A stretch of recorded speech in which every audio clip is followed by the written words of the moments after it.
اعوذ باللہ السمیع العلیم من الشیطان الرجیم بسم اللہ الرحمن الرحیم۔ یہ جو بھی ویڈیو دیکھے اس کو پورا سنیں تاکہ یہ حامیم سجدہ سورت جو ہے یہ مختصر اس کا خلاصہ ہے۔ یہ مختصر خلاصہ سنیں گے تو انشاءاللہ قرآن کا یہ تعارف، اور پھر اس کو سبسکرائب بھی کریں۔ یہ اللہ کا کلام ہے، یہ سب سے زیادہ حقدار ہے۔ سورت حامیم سجدہ، آیات 54 پیراگراف 7۔ پہلا پیراگراف تمہید و تعارف قرآن، دوسرا پیراگراف توحید کے آفاقی دلائل، تیسرا پیراگراف توحید کے تاریخی دلائل، داستان عاد اور سمود، چوتھا پیراگراف اللہ کے دشمنوں اعداء اللہ کا انجام، پانچواں پیراگراف مظلوم، صابر، شاکر، دائی، مبلغ اہل توحید کا اجر، چھٹا پیراگراف توحید اور آخرت کے دلائل اور شرک کا ابطال، ساتواں پیراگراف منکرین آخرت کے لیے نفسیاتی دلائل۔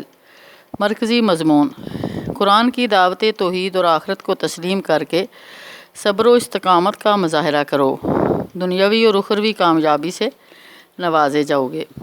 زمانہ نزول اور پس منظر: یہ حامیم کے سلسلے کی دوسری صورت ہے۔ رسول اللہ علیہ وسلم کے قیام مکہ کے تیسرے دور 6 تا 10 نبوی کے اواخر میں غالباً 10 نبوی میں سورہ حامیم سجدہ نازل ہوئی۔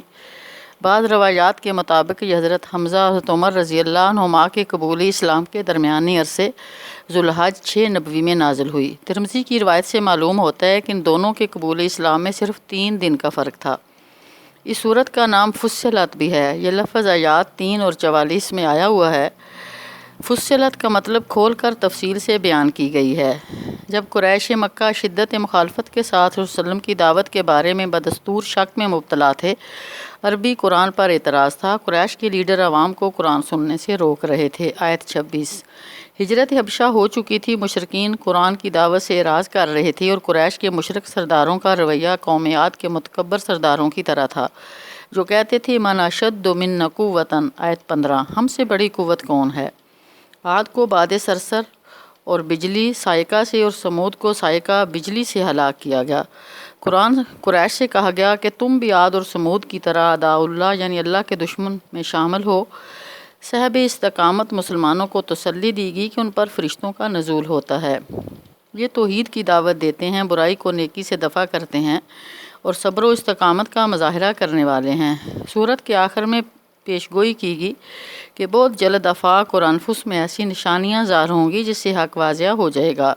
کافروں کو دھمکی دی گئی کہ وہ ملاقات رب کے منکر ہیں لیکن اللہ انہیں اپنے گھیرے میں لیے ہوئے ہے۔ سورت حامیم سجدہ کا کتابی ربط: پچھلی سورت المومن میں متکبر، ظالم، طاغوتی اور فرعونی قوتوں کو فرعون کی ہلاکت سے عبرت حاصل کرنے کا مشورہ دیا گیا تھا۔ یہاں اس سورت حامیم سجدہ میں انہیں عاد اور سمود کی ہلاکت سے ڈرایا گیا ہے اور انہیں اللہ کا دشمن اعداء اللہ کہا گیا ہے جو دوزخ میں جائیں گے۔ ان کے مرض کی تشخیص کی گئی کہ یہ استکبار فی الارض میں مبتلا ہیں۔ ان کے مقابلے میں اللہ کے دوست اولیاء اللہ کو جنت کی بشارت ہے جو اللہ پر ایمان لا کر استقامت کا مظاہرہ کرتے ہیں۔ اہم کلیدی الفاظ و مضامین: سورت حامیم سجدہ میں قرآن کا تعارف۔ اس سورت میں قرآن کا تعارف ہے کسے بتدریج نازل کیا گیا ہے۔ تنزیل آیات 1-41۔ اس قرآن کی آیت کو عربی زبان میں نازل کر کے قریش اور اہل عرب کے لیے آسان کیا گیا اور اس کی آیات کو کھول دیا گیا۔ فصلت۔ سورت حامیم سجدہ میں قرآن کے دشمنوں کو اعداء اللہ، اللہ کا دشمن قرار دیا گیا۔ قرآن کے بارے میں مشرک لیڈروں کا رویہ یہ تھا کہ وہ اپنے پیروکاروں کو حکم دیتے تھے کہ یہ قرآن نہ سنو۔ لا تسمعوا لہذا القرآن والغوا فیہ لعلکم تغلبون۔ آیت 26۔ اللہ تعالیٰ نے ایسی قیادت کو اعداء اللہ، اللہ کے دشمنوں کا نام دیا۔ یہ قیادت دوزخ میں داخل کی جائے گی اور وہاں انہیں اپنے اسلام دشمنی کے مطابق درجہ بندی کر کے سزا دی جائے گی۔ آیت 19 اور 28۔ سورت حامیم سجدہ میں خاص قرآنی اصطلاح استکبار فی الارض کا استعمال۔ قریش کی متکبر قیادت بھی قوم عاد اور قوم سمود کی طرح استکبار فی الارض کے مرض میں مبتلا تھی، جیسا کہ ہر دور کے طاغوتی حکمرانوں کا معاملہ ہوتا ہے۔ استکبار فی الارض قرآن کی ایک خاص اصطلاح ہے۔ یہ ایک عام آدمی کا استکبار نہیں ہے بلکہ اس کو زمین کے ساتھ مشروط کیا گیا ہے۔ یہ استکبار بے دین اور سرکش حکمرانوں کے لیے مخصوص ہے۔ سورت حامیم سجدہ میں عقیدہ توحید قبول کر کے اس پر استقامت اختیار کرنے کا مطالبہ۔ اس صورت میں دعوت توحید کو قبول کرنے کا مشورہ دیا گیا ہے اور اس پر استقامت اختیار کرنے کی نصیحت کی گئی۔ قل انما انا بشر مثلکم یوحی الی انما الہکم الہ واحد فاستقیموا الیہ واستغفروہ ویل للمشرکین۔ آیت 6۔ اللہ کو رب مان کر استقامت اختیار کرنے والوں کے لیے دنیا اور آخرت کی بشارتیں دی گئیں۔ ان الذین قالوا ربنا اللہ ثم استقاموا تتنزل علیہم الملائکۃ۔ آیات 30 تا 32۔ سورۃ حامیم سجدہ میں مشرکین کے اعراض کا ذکر۔ دعوت توحید کے نتیجے میں مشرکین کے رویے گریز اور اعراض پر مبنی تھے۔ مشرکین دعوت کو سننا ہی نہیں چاہتے تھے۔ فَأَعْرَضَ أَكْثَرُهُمْ فَهُمْ لَا يَسْمَعُونَ۔ آیت 4۔ اعراض کرنے والے کو قوم عاد اور قوم سمود کی طرح کے عذاب سے ڈرایا گیا۔ فَإِنْ أَعْرَضُوا فَقُلْ أَنذَرْتُكُمْ صَاعِقَةً مِثْلَ صَاعِقَةِ عَادٍ وَثَمُودَ۔ آیت 13۔ سورت حامیم سجدہ میں اعداء اللہ اور اولیاء اللہ کے درمیان تقابل۔ دراصل اس صورت میں مشرکین مکہ کی کافر قیادت اور ایمان لانے والے صحابہ رضوان اللہ اجمعین کے درمیان تقابل ہے۔ دعوت اسلام کو مسترد کرنے والوں کو اعداء اللہ کا خطاب دیا گیا اور دعوت کو قبول کر کے اس پر استقامت اختیار کرنے والے اولیاء اللہ صحابہ اکرام رضوان اللہ اجمعین کو فرشتوں کے نزول کی خوشخبری سنائی گئی۔ سبحان اللہ۔ وہ ان کی اہم صفت یہ بتائے گی کہ یہ توحید کے داعی اور مبلغ ہوتے ہیں اور انسانیت کو اللہ کی طرف بلاتے ہیں۔ وَمَنْ أَحْسَنُ قَوْلًا مِّمَّنْ دَعَا إِلَى اللَّهِ وَعَمِلَ صَالِحًا وَقَالَ إِنَّنِي مِنَ الْمُسْلِمِينَ۔ آیت 33۔ سورہ حامیم سجدہ کا نظم جلی۔ سورہ حامیم سجدہ 7 پیراگرافوں پر مشتمل ہے۔ آیات 1 تا 8 پہلے پیراگراف میں تمہید تعارف قرآن ہے اور رسول صلی اللہ علیہ وسلم کی بشریت اور رسالت کی صراحت ہے اور توحید پر استقامت کی دعوت ہے۔ تمہید تعارف قرآن ہے۔ یہ کتاب بشیر و نذیر ہے۔ اس کی آیات کو کھل کر بیان کیا گیا ہے لیکن کافر اسے سننا نہیں چاہتے۔ اب یہ اپنی جگہ اپنا عمل کریں اور مسلمان اپنا۔ انسان کو آزادی عطا کی گئی۔ رسول صلی اللہ علیہ وسلم کی بشریت اور رسالت کی وضاحت کی گئی اور توحید پر استقامت کی دعوت ہے۔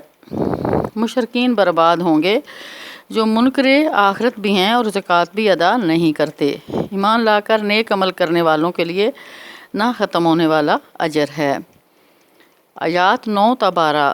دوسرے پیراگراف میں توحید کے آفاقی دلائل ہیں اور شرک کی تردید ہے۔ اللہ تعالیٰ خالق بھی ہے اور رب العالمین کی۔ اس کے ساتھ مد مقابل اندادن ٹھہرانا غلط ہے۔ اس نے زمین و آسمان کو بنایا۔ آسمان پہلے دھواں تھا۔ زمین و آسمان کو وجود میں آنے کا حکم دیا گیا تو وہ فرما بردار ہو کر وجود میں آ گئے۔ 7 آسمان ہیں۔ ہر آسمان کے لیے الگ الگ احکامات جاری کیے گئے۔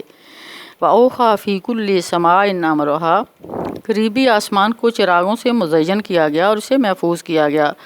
یہ منصوبہ بندی تقدیر اللہ تعالیٰ کے العزیز اور علیم ہونے کی دلیل ہے۔ آیات 13 تا 18۔ تیسرے پیراگراف میں توحید کے تاریخی دلائل ہیں۔ قریش مکہ کی طرح قوم عاد اور قوم سمود دونوں کو توحید کی دعوت دی گئی تھی لیکن انہوں نے زمین میں تکبر استکبار فی الارض کا مظاہرہ کیا۔ اللہ تعالیٰ ایسی طاقتور ہستی ہے، سپر پاور ہے جو سرکش قوموں کو کسی آسمانی یا زمینی عذاب کے ذریعے ناگہانی طور پر ہلاک کر سکتی ہے۔ استغفر اللہ۔ اس پیراگراف میں دنیاوی انجام اور اگلے پیراگراف میں اخروی انجام کا ذکر ہے۔ عاد ایک ایسی متکبر قوم تھی جو زمین میں ناحق تکبر کا مظاہرہ کرتی تھی اور چیلنج کرتی تھی کہ ہم سے زیادہ طاقتور کون ہے۔ فَأَمَّا عَادٌ فَاسْتَكْبَرُوا فِي الْأَرْضِ بِغَيْرِ الْحَقِّ وَقَالُوا مَنْ أَشَدُّ مِنَّا قُوَّةً۔ آیت 15۔ یہی حال سمود کا تھا۔ دونوں کو ہلاک کیا گیا اور ان لوگوں کو بچا لیا گیا جو ایمان لا چکے تھے اور جو بچ بچ کر زندگی گزارتے تھے۔